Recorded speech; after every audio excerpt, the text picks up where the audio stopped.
Hi kids, welcome to another episode of Miss K's Earth Science. A couple of announcements. Please remember that we are now going to be Google Meeting twice a week, Mondays at noon and regular office hours at like 2:45, 3 o'clock. We'll call it 3 o'clock on Wednesdays. Mondays and Wednesdays. Monday at noon, Wednesdays at 3. If you have any questions on evaporation or cloud formation or winds or specific heat or electromagnetic spectrum, any of the stuff we've been doing, station models, please hit me up. All right, I'm available on email and of course Remind. Okay, today we're going to continue. Today's lesson is about air masses. And this is such a great time of year to learn about air masses because you will be seeing some thunderstorms and strange weather in spring because different bodies of air are moving in and swirling across the surface of the globe all over the world. Today we're going to talk about those air masses, why they have the characteristics they do, why and how they change the weather, and of course the climate long term, and where they originate and what they're all about. So grab your reference table. We're still going to be using page 13 of your reference table, and I'll show you more about this when the video begins. Grab your reference table and a pen. Let's get started. Again, page 13 is what you need. We're going to be focusing on this little box right here that says air masses on page 13. And you'll notice that it's beside the present weather box on the same page as station models and temperature and pressure. And by the way, this little box beside it, fronts and these severe weather symbols, hurricane and tornado, this is going to follow today's lesson. But today we are just focusing on this box, okay? Open up my slideshow and follow along. All right, so this is the opening slide to the air masses lesson. And you'll notice in the background is a map of North America. Please remember that North America and the United States are not the same. North America is the continent, which means it includes, of course, the United States, which is in here, but it also includes Canada, which is all of this, Alaska, which part of it is showing, but part of it is behind this box, and Mexico. Mexico leads into Central America and further south, South America, but pretty much from here up is North America. By now, you should know what these H's and L's stand for and why they are coded in the colors they are coded. Remember that H's stand for high pressure, and of course L's stand for low pressure. H's are sunny, high pressure, cool, and dry. Cool, which is why they're in blue. And the L's are cloudy, low pressure, warmer, red, rain or snow. So wherever you see the L's is necessarily worse weather. And by worse, I just mean wet weather. It could be raining, it could be snowing, depending on what the temperature is. And the H's generally represent nicer weather, sunny, clearer skies. These symbols are the fronts. We're going to talk about that in a future lesson, next lesson actually. But it does help to understand what a front is right now because a front is the leading edge of an air mass. Well, what is an air mass? It is a mass of air, hence the name, air mass. A mass of air. But I want you to look at the size of these things. When you see a high pressure system, it's not like a little thing. It's not like, oh, it's just rolling over West Hempstead or Long Island. It's much, much, much larger than that. Look at the size of this high pressure system. And this one, look at this. It's like the size of central Canada. It's massive. Air mass. Right? There are these huge bodies of air that influence the weather. And you'll notice that these lines, these fronts, are kind of between them. They kind of land, some of them land in the lows. That's because that's where the storms are. We'll talk more about the fronts shortly, but just appreciate the scale and the size of these air masses. Okay, so what is an air mass? It is simply an extremely large body of air whose properties of temperature and moisture are fairly similar in any direction and at any given altitude. Temperature and moisture. So it's a big body of air that in that body of air has similar temperature and moisture throughout. So if it's warm throughout. If it's humid throughout. If it's cool and dry, then it is cool and dry throughout. Okay? So an air mass, very big, and we're focusing, the reason we name them what we name them has to do with their temperature and moisture. Are they warm or cool or cold? Are they humid or dry? Okay? Now, when you see air masses on a map, no matter what, they're associated with high pressure. Anticyclones, the opposite of storms, okay? And they form when high pressure areas remain semi-stationary over a region of uniform surface characteristics. What does that mean? They form when they're sitting in a place, semi-stationary. They're kind of staying still. They're not perfectly staying still, of course. We're talking about the air. But they kind of hang out over a region for a while. And that region has uniform, that means the same, surface characteristics. So let's say a body of air was sitting on the surface of the Atlantic for a while. Well, it's going to start to pick up some of the characteristics of the Atlantic. The Atlantic might have, cool water if you're in the northern Atlantic, cool or cold water.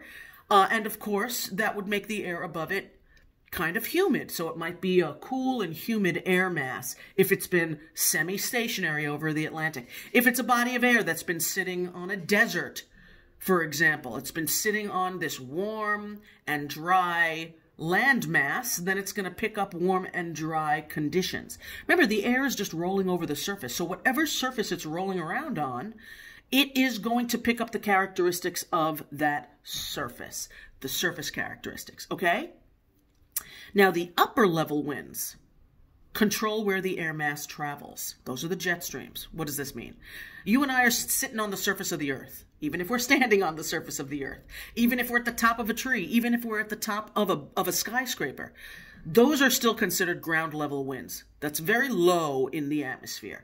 The upper level winds, the high altitude winds, the air that's a mile or 2 or 3 or 5 up in the troposphere, that's going to control where that air mass goes because that air is unimpeded. It's not bumping into trees. It's not bumping into buildings. It can just flow. And so that is the air that's going to push this stuff around and move it from where it was stationary to wherever it is going. But please remember, winds always blow from high to low. So I want to remind you where these jet streams are. This image should look familiar. This is in your reference table, page 14. And it is showing page 14. And by the way, I'm just showing you this because it also has the atmosphere chart on page 14. So you could see, please remember that all of this is in the troposphere, just this thin little part of the atmosphere. Just this is where all the wind and all the weather is. So if it's down near sea level, those are ground level winds. And if it's up here, not way, way, way, way up here, no way. We're talking about the troposphere. So if it's, I don't know, between 0 and 7 miles or 0 and about 12 kilometers. That's where the winds are that we're talking about. And we're going to zoom in on this to show you the jet streams. You might recall right here it says polar front jet stream. Let me show you a little bigger. Polar front jet stream where this little crosshair is. These crosshairs are the jet streams. All right, and those are going to be where the upper level winds are that are going to move them around. These are the subtropical jet streams. These are the polar jet streams, right? Subtropicals are at 30 north and 30 south, 30 degrees north and south latitude. The polar jet streams are 60 degrees north and south latitudes, but these are the ones that are going to move them around. Okay. So remember, if it's sitting semi-stationary over an area for a while, then it's going to pick up those characteristics. That area that it's been sitting is called the source region. Where did the air originate from? That's the source region, the area where an air mass originates or forms. That area will affect the temperature and humidity of the air mass. What if it was sitting on the North Pole for a while? Well, it's going to be Arctic air, right? Really cold and really dry because it's so cold that it's very cool and very dry, okay? And air masses form at the source region, and then they move to other places and carry those characteristics with it, okay? Wherever it's been sitting, it's going to pick up those characteristics of temperature and humidity, either warm or cool or cold, either moist or dry, and they'll move someplace else and carry those characteristics with them due to the higher altitude winds. Okay, so a source region determines the classification. We like to organize the stuff that we study. And so the source region is what's going to determine how we classify it. And there are some abbreviations. We love to abbreviate to make things simpler. If it originates at the poles or the equator, it's going to affect the temperature. Of course, the poles are cold and the equator is warm. Now, we kind of have 3 levels of temperature clarification or classification, not just warm and cold. It's kind of very, very cold, Arctic. That's certainly at or very close to the poles. Then there's polar, that's kind of between the poles and the tropics. And then there's tropical. And the tropical, of course, is between, 23.5 north to 23.5 south. For purposes of air masses, I might extend it to about 30 degrees north to 30 degrees south. That's still very warm air. So 3 classifications of temperature. A for Arctic, P for polar, T for tropical. A for Arctic, very cold. P for polar, we'll call that cool. T for tropical, warm. Now, for all of time, we've been talking about the poles as being very, very cold. That's true. Think of Arctic as being the very, very cold. Think of polar as being, northern United States and central Canada. All right, to think of that as polar air, because above that, past central Canada, up towards northern Canada and Alaska and Greenland and the Arctic Circle, we'd call that Arctic air. Okay, A, P, and T. Arctic, very cold. P, cool. T, tropical, okay? And then, where's the source region? Did it originate sitting on land, or did it originate sitting on water? There's really only 2 surfaces on Earth, land and water. And that will affect humidity. Of course, it'll also affect temperature, but it will affect the humidity. Necessarily, if you are sitting on water, the air will be more humid, because that's where humidity comes from, the oceans and the water bodies on Earth. If it's sitting on land, it will be drier. So here's what you have to know. M and C. And notice these are lowercase. Arctic, polar, and tropical, those are capital A, P, and T. The moisture level, the humidity level is going to be it's either going to be an M or it's going to be a C. If it is M, it means maritime. ¿Cómo se dice ocean en español? Besides oceana? Mar. Mar. Mar means sea or ocean in Spanish. Maritime. Maritime, think of a marina where they keep the boats, right? Maritime. Maritime means moist. This is a body of air that's been sitting on the ocean. So if you have an M, think mar, moist. Mar for ocean, moist. The M means moist because it's sitting on water. Okay? C means it's been sitting on land. It's been sitting on a continent. And technically the C stands for continental, but what that really means is dry. These 2 are a little bit more confusing because these literally mean what they say. M stands for maritime, means it's sitting on water, but what's really important about this is that it's moist, it's humid. C, yes, it technically stands for continental, but what you really need to know about it is that it is dry. Continental means dry. That's not in your reference table. Okay, the only thing that's in your reference table, I'll bring this nice and close, is the abbreviations. CA, CP, they're going to put them together. But notice it just says what it stands for. It doesn't say what it really means. So I'm going to show you that on larger screen, okay? This, continental Arctic, right? And it stands for continental Arctic. But what does that mean? Well, if it's continental, it means dry. Somewhere in your reference table, small and neatly, put over here, C means dry and M means moist. Continental means it's going to be dry. Arctic means it's going to be very cold. Okay? Continental Arctic, yeah, land and very cold, but what that really means is dry and very cold. Continental polar, excuse me. Continental, the C, again, means dry. Yes, it formed on land. Yes, it formed on a continent, but that really means dry. Polar means it's cool. Remember, Arctic is the very cold. Polar, in this case, means cool. Okay, so this is dry and cool. Continental tropical means dry and warm. Dry and warm. So this might form over, Mexico. It's land, but it's tropical. Continental polar might be, somewhere in Chicago. Okay? Continental Arctic, this might be in Greenland or Siberia. Okay, maritime tropical, maritime means, yes, it formed over water, but more importantly, it means that it is humid, okay? And tropical means warm, so this is warm and humid seas. This might have formed over the Gulf of Mexico. Maritime tropical is going to be very important for many, many questions, okay? Maritime tropical. And maritime polar is cool water. This might be the North Atlantic or the North Pacific or the Arctic Ocean or the Bering Sea. Maritime polar. So this is moist air sitting on the ocean, but it's cool, okay? That's what that means. So this, normally I would give you a handout and we would be filling this out together. Just in case you forget, this is the chart that might help you. If it is continental Arctic, it formed the source region over very cold land, all right? Here's the air mass name. Here is the symbol in your reference table. This is the source region, cold land. Continental polar, CP, cold land. Continental tropical, warm land. Maritime tropical, warm water, etc. And these are the types of places that might happen on. Very cold land, over the North or South Pole. Maybe not the North Pole because that's sea, but certainly near it, like the edges of Canada and Alaska and Russia and Siberia and, Greenland. Very cold, very dry. Continental polar, this could be central Canada. Continental tropical, like I said, Mexico, warm and dry, etc. You can look at this on your own, but this kind of explains it and where it forms. Now, here's the deal.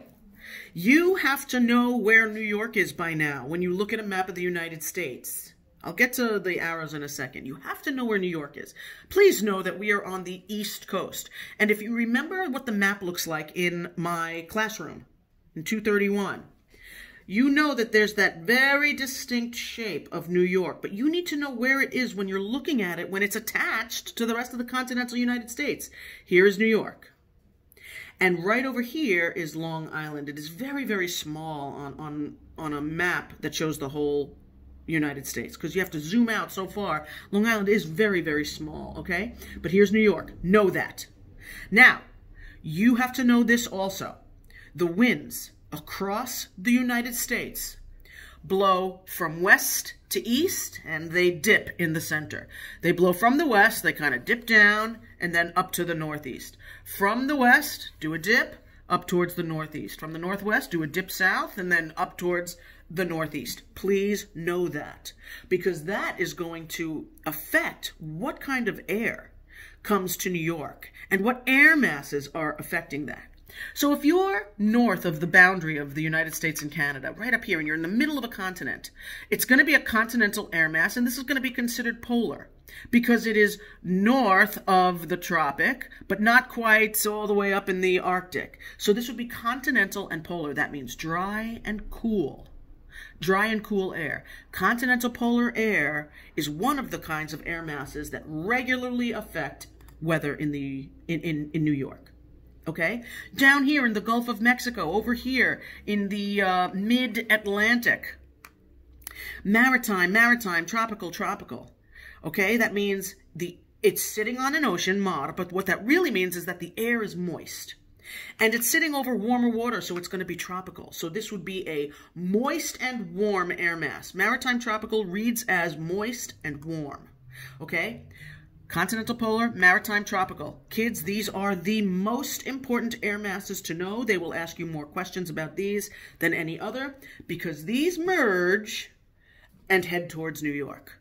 All of this is kind of merging and interacting, doing a dip in the center and heading towards New York, heading towards the northeast.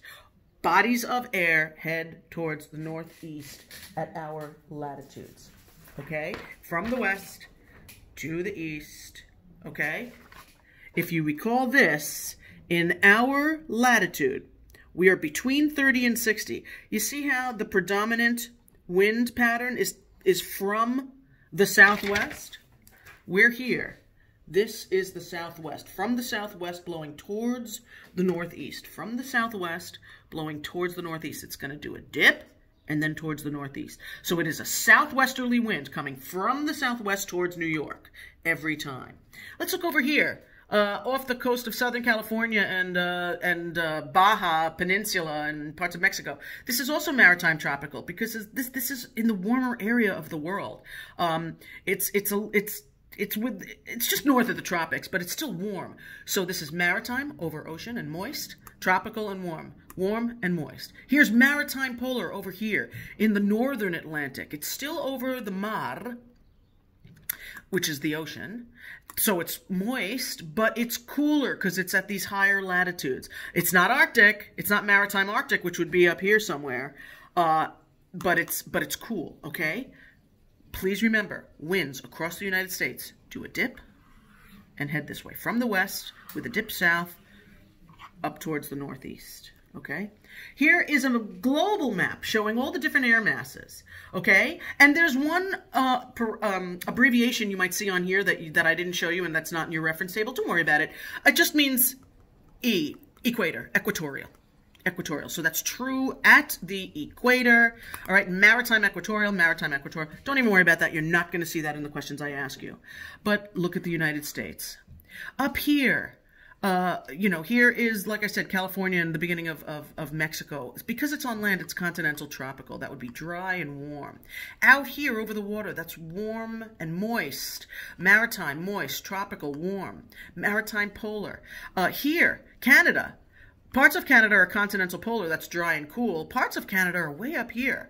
That's continental, which is land and dry, and Arctic, very cold. So this is dry and very cold. Notice way up near the poles are the Arctics, very cold.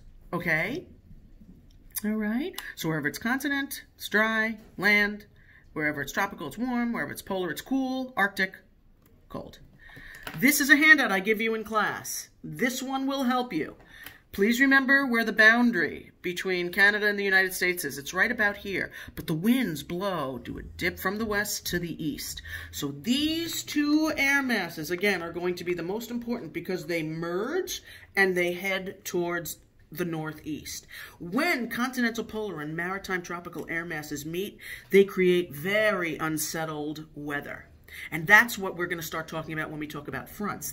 A front is basically this leading edge of the air mass. That's the front of the air mass. That's why they call it a front.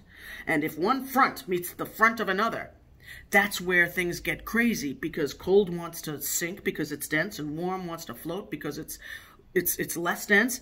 And when you have cool and dry and warm and moist meeting, it creates crazy weather. All right? But these two are going to be the most important. So this is going to come up too, maritime polar. Just remember M, mar, moist.